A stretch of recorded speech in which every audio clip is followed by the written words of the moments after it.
Hey guys, this is Hell Hades. This is a Raid Shadow Legends video. Wow, I'm back from a pretty crazy weekend. It was my brother's wedding. So I went and I was the best man at that wedding. Did my speech. We had a great party. But we've come back to Crazy Town in Raid Shadow Legends. So I've got tons of stuff to go over. Like tons of stuff. We've got the 5 new Mythical Champions to take a look at. I also want to just kind of like touch on what I think about Mythical Champions coming to Raid. Is it a scary time? Is it a cool time? What do I think? And then they've actually dropped a couple of other bits as well. So might be quite a long video. Maybe grab a cup of tea and yeah, let's rock on. And if you're in the States, I think it's just the States, happy holidays. There's no holiday here. We're full steam ahead. Okay, let's start with what do I think of Mythical Champions coming to Raid? Now, for those that are saying, you know, free to play, the world is over, we cannot play this game. The fact is, free to play went out the window for competitive end game play a while back, right? So when they introduced empowerment +4 in, when they introduced blessings and the crazy RNG factor of blessings, by the way, Crazy Town over here, the wish list being completely useless, all of that type of stuff, then pure like free to play competitiveness went out the window. Now that doesn't mean you can't play the game right the way through to the end as a free-to-play. And I've shown it in many free-to-play series that you can. You can do just about everything in this game as a free-to-play today, and you will be able to tomorrow when Mythical Champions come in. Because the only thing you can't compete in as a free-to-play is Arena. Right? That's it. Everything else, all of the Arena categories, by the way. 3v3, you can get further. Live Arena, you can kind of push your way up. And, you know, Classic Arena, you can hold Gold 5 fine. You just can't really compete with Plat. And I would argue the only people that can compete with Plat Arena and that type of stuff is people that have been a free-to-player for a long time. Yeah, a long time. And so they've already got a certain amount of the stuff built up. But even then, as we grow into this game and they add more and more stuff, it becomes more and more and more difficult to compete as a free-to-play. So Mythical Champions are another layer. It's another way of widening the gap, which is not a good thing for the game, in my opinion. You know, when we're thinking Fateless, we start design on Fateless today. And one of the core principles about Fateless is that there will always be the opportunity for a free-to-play to go against whales and krakens, but it will take you longer. And I feel like Raid have lost that. Yeah, over those things I've just spoken about, that's where Raid basically have dropped the ball on can a free-to-play get to where a Kraken can get to, but it just takes longer. That's in my opinion, that's what free-to-play should be. The paying pays to speed up the process. And I don't think it's really possible. Bearing in mind, like I've dropped, I don't even know the number, but I've dropped at least 30, but probably closer to 40k on this game over the years, mainly since I've been a content creator, and obviously I buy shards, I do videos, all that type of stuff, but I've dropped a ton, yeah, and I've got a handful, well, you can count them on one hand, the amount of people that are like +4 and crazy setup, and even then, with fairly minimal blessings, yeah, fairly minimal. Hopefully that's going to change with my splurge last week when we do the soul pull thing. But generally, in terms of meta champions, which are generally voids, yeah, most of them I've got a single copy with that money. Yeah, in fact, Krisk, I was around when Krisk came out. I've pulled void shards pretty much every 2 times. The only Krisk I own is one that I won through a champion training event. Like, so if you can imagine my spend and my level and my gearing compared to a free-to-play, I'm miles beyond it, okay? But also, if you compare me to a proper Kraken in this game, I'm miles behind it. And that's the reality. Like, Raid have just spread it too far. Okay, so for those that are upset about the Mythical guys coming out, honestly, nothing's changed for you from yesterday to today in terms of can you compete, can you play the game. You can do everything in the game except Arena. Okay, so there's a bunch of other events going down right now as well. We've just got this, or maybe this has been happening all weekend, but you've got the chance to win Cold Heart Stint on Dragon if you're first in your group. Shame they didn't just do it as like a points prize for everybody. But that's not the way they're rolling with that one. We've got the soul pulling event coming up as well today. Soul Chase Tournament. This is not necessarily the best time to pull souls, honestly. I've got a ton and I kind of want to pull mine. But, you know, I was hoping there was going to be a get the Wukong soul type of event. And soul stones become a part of that. So I'm pretty much on like full save mode on soul stones until something like that drops. Up to you what you want to do though. We've also had on social media this drop from Raid as well. So darkness shrouds the early years of Teleria. It obscures the truth, twisting it with superstition and old feuds. And yet the realms forge ever onwards, shaped by their beliefs, mortal shape history in turn. Soon another one of the tales will be revealed to you. So let's watch this, see what's going on here. Long ago, Teleria stood united against the shadow. Now its realms lie fractured, ravaged by strife unending.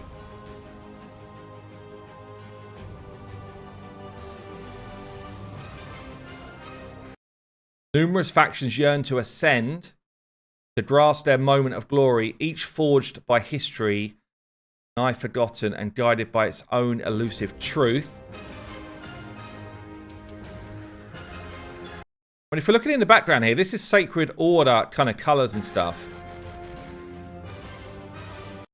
To understand them, you must see past, see the past through their eyes.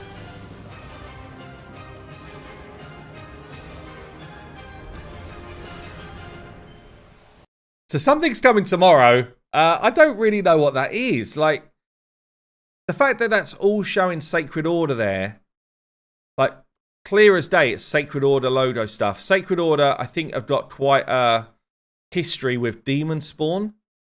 Because some people say maybe it's a new faction. I guess it could be, but it doesn't feel like that to me. It also, you know, some people are saying maybe it is the new clan boss is going to drop, you know, this one. But again, I guess it's the Great Void. Maybe the Sacred Order have got a history of fighting this Great Void, you know, almost like they've... And you've got the eye here. Maybe that does feel like this eye actually in the Sacred Order logo, does it? It's a loose connection, but I don't think that's going to be what it is. Mainly because Raid have done a ton of content drops already this year. So I think it might end up being the first of the new Mythical Champions comes tomorrow. That's what I think. Because the one which I opened on... and actually I got this... It's kind of like card, which is cool, by the way. This is a cool thing to get. I got the card kind of showing him in his two forms. The one that I opened, who is called Sigmund, let's just grab him from my list here, is a Sacred Order champ. Okay, so let's get onto these four different dudes. So Sigmund here is Sacred Order, yeah. And it does talk about his lore, and I'll link these down below. It does talk about his lore with the kind of like fighting against the demon spawn and how like opposites have been fused into this dude. So this is the first of them. I think it might just be that he drops tomorrow. And maybe they all drop tomorrow. Maybe all five of these are coming tomorrow in the patch. Yeah, but I guess the thing, you know, we were talking about Mythical Champions earlier. The thing to be aware of is they're going to have a highest base stats. They're going to have these metamorph skills, which allow them to basically transform. They're going to have a different form of tome, a mythical tome, which obviously if you're buying them are probably going to be insane money, and we can't farm tomes. So, what, you know, they're basically going to be bought, or I guess, or they'll be in a new form of content as drops, but I feel that's unlikely. I don't know, man. And skills ignore resistance, which already is a bit of a joke in the game for PvP, but that is something which would help you, obviously, for PvE. They're primarily available through summoning through primal shards, which currently don't exist in the game, but I've seen some stuff on Reddit around. It's going to be like there's some data mine stuff. You have to kind of like grind up this quartz. We don't know how you get that yet. We don't know the details of it, but it all feels very kind of new pay-to-win mechanics, right? But yeah, Sigfried is a Sacred Order, so I think it might be that this dude is coming tomorrow. I went through his kit, so I'm not going to go through it again, but basically he becomes unkillable until he metamorphs, and then his new kit is kind of like about reviving the dead and bringing them all back. So, and then healing, and then you can change back to the kind of damage mode here, right? But I'm going to go through the 4 that I've not seen yet and take a look here. So this one here is Arbais the Stonethorn. We've got all of this information, by the way, which again, I'll link down below on hellhades.com. Yeah, all of the different champions on one page if you want to kind of check that out. But yeah, let's check this out. So what have we got here? So I know that Scratch, Cold Brew, Nub Raids, and YST were all sent these different kind of cards as well. That's why we've got 5 of these champions. I don't know why Ash didn't get one, by the way. Don't need to ask me that. I don't make those decisions, right? Ash is the same as me. Yeah, I'm not choosing where these cards go. So we've got a Sylvan Watcher here. It's a shame we can't get a bit of a closer view of these champs, but damn, this one looks pretty cool. Almost look like a mummified type of champ. Oh, wow. That is the transformation. She has gone full like the three-eyed raven in Game of Thrones. So let's check out the first base kind of level then. So she's a terrible fae who stalks the darkest groves and dangerous frontiers of the Mistwood. Love it. So the A1 here attacks all enemies. 40% chance as a base to put out block active skills on an A1. A2 removes all buffs from all enemies, increases the duration of your team's buffs, then places revive on death for your team. We've got Harmonious Whisper here. Turn meter fill by 30%. That is big. What's the Arbiter's turn meter fill? Obviously, Arbiter known as probably like queen of this job. So she is 30% as well. Okay. So we've got 30% turn meter fill and increase attack and increase accuracy for your team. So turn meter fill plus increase attack is great in a speed meta. Increase accuracy as well just means that the next person who's going to go, if this was an arena champion, is just absolutely landing their skill, right? And the increased attack means your nuka is absolutely killing someone. So this is about as good as it gets for a turn meter fill currently in the game. Got the metamorph here. Whenever they metamorph, they do get an extra turn, so they get to use their new kit as well. Pretty much what you're saying is you can put any of these skills on cooldown, then go metamorph, and then do something else. She's got a passive here, 30% chance of placing petrification, which is what's her name? My brain is just like dead today. What's her name? This one, Mithrala does. I think she might be the only one who does it right now. So 30% chance of placing it on an attacker when an ally is attacked when they've got revive and death on them. Speeding all battles by 25%. That is a lot as well. Okay, and then when she metamorphs here, she becomes this kind of like evil-looking dude. Or chick. Attacks an enemy, decreases the target's turn meter by 30% on an A1. God, it's the first time we've seen that since Armiga. Then places continuous heal on this champion and continuous heal on an ally. Attacks all enemies, places leech and HP burn for 2 turns. Places 2 continuous heals on allies. Places a taunt on herself, as well as stone skin. Damn. Wow. Metamorphs again. Yeah. Passives here. So when attacked, places decreased speed on the attacker. Occurs once per hit. Also decreases the damage taken by all allies from skills by 20%. But she receives it instead. Damn. Pretty insane, right? Pretty insane. Let's check out the next one. So this one is Frolni the Mechanist. We got a dwarf. Mythical dwarf. Okay. So, I was going to say, he feels like a bit painsmithy, but called painsmiths, they craft monstrous weapons of war and engines of destruction, black devices powered by the agonies of the damned and evil magic. What's going on with this dude then? Attacks an enemy, will ignore 5% of the target's defense for each buff on this champion. Okay. Attacks an enemy, steals 2 buffs from the target, cannot be resisted. If it's a crit, repeats the attack again, so still up to 4 buffs. And they won't be resisted, so that's no accuracy required. Got here, attacks all enemies. Damage of this skill increases by 30% if this champion's max HP is higher than the target's. So that's a PvP skill. This feels like a PvP champion. Let's check his passive in this form. His crit damage is increased by 1% for every 1,000 health they've got. It's going to be a massive HP champion. Increases this champion's max HP by 20% stacks up to 100%, and increases their speed by 20, stacks up to 100 whenever they kill someone. So it's very similar to like a Mountain King type of style passive, or, you know, building blocks here. I bet he has got a massive HP pool, this guy. It's interesting. And then we've got an HP aura, 35% all battles. And obviously when he turns, this is what we're going to see. Oh man, that is a change. I love that, actually. Look at that axe. Damn, that's cool. Okay, so Arcs of Pain, double hitter. Each hit increases his defense by 5%. I wonder if when they change, they keep the stacks or not. Or does it just like reset their stats? Because this is a crazy A1 here, getting up to 100% more defense. Pulverizing Procedure. Attacks an enemy, heals his champion by 50% of their max HP. Balances HP of allies. That's such a crazy skill, honestly. That is a crazy, crazy skill there. Like, if you imagine he's just built his health up on the other form to 100% more health, he's then basically using this as a giant heal, but also a heal for the whole team. Engine of War places Ally Protect on all allies except himself. Places Unkillable on himself as well, like a kind of like a... I cannot think of anybody. Skull Crusher. Then places a shield on all allies with less than 50% HP, proportional to his defense. That's like a Valk style shield, whilst he's doing ally protection on your team. And then he's got passive here. When attacked, reflects 80% of the damage back. Debuffs placed on his champion decrease their producer's accuracy by 10%, up to 50. I mean, honestly, like, his kit is nutty.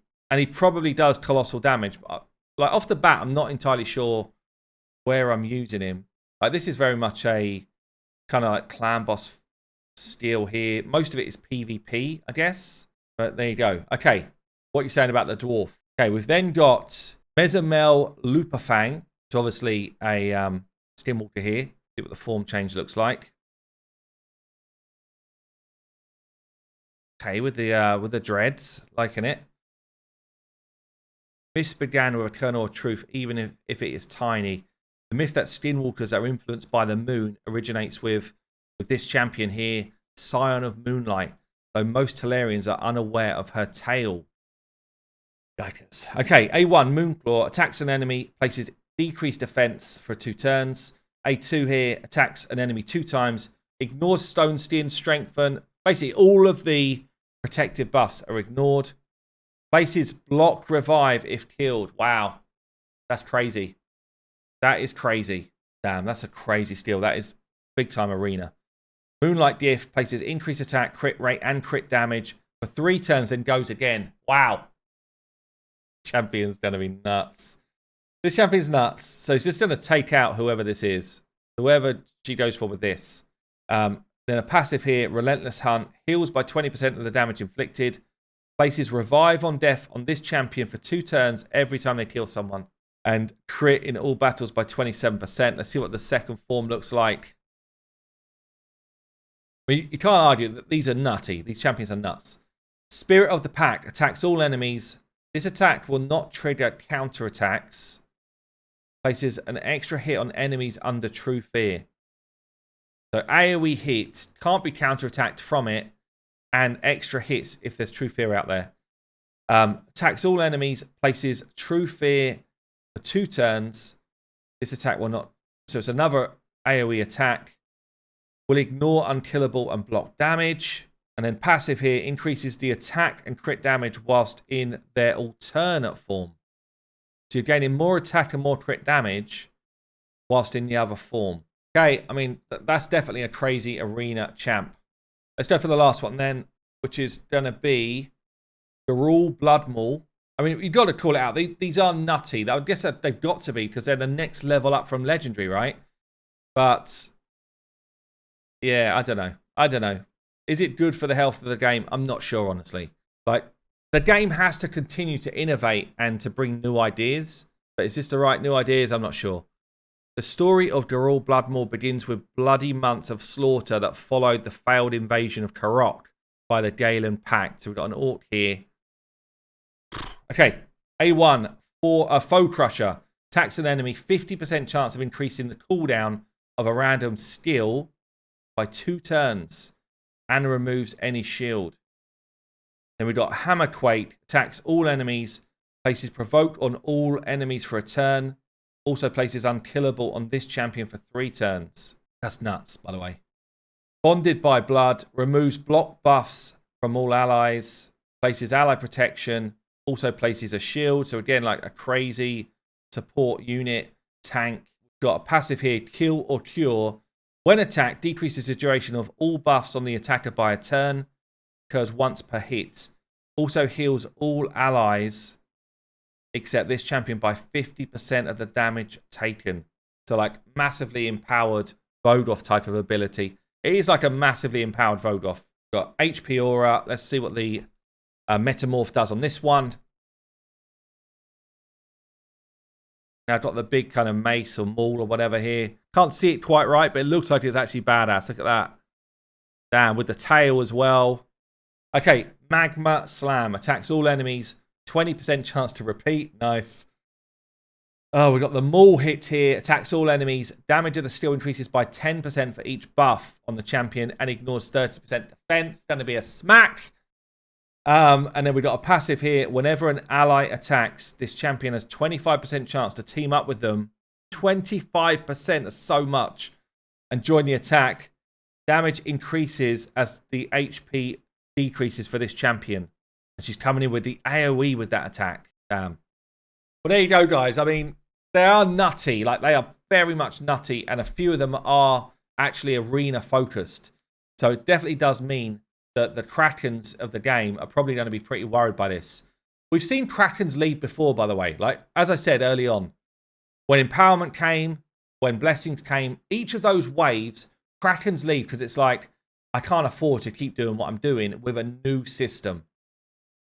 The fact is, though, Krakens don't just leave and the accounts are removed. They sell their accounts. And they go to a new Kraken who's coming in with fresh blood. So they'll see this as like, well, I can just carry on for where the last one left off. And all I've spent so far is a few thousand to get the account. And then I'm going all in on this stuff. So the cycle will continue. I mean, it will feel great, right, to pull one of these mythical champions. It will. But it depends on the mechanics. It depends on how we get the stuff. How grindy is it? Do people want to do it? Etc. They're all nutty. Like, they are all nutty champions. I don't know how you're going to control the forms flipping if you're trying to do, you know, like content where you're setting AI and stuff like that. There's a lot going into this. So I guess it's a bit of a wait and see.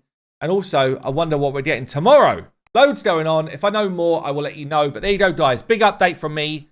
I've been Hell Hades. I'll see you later.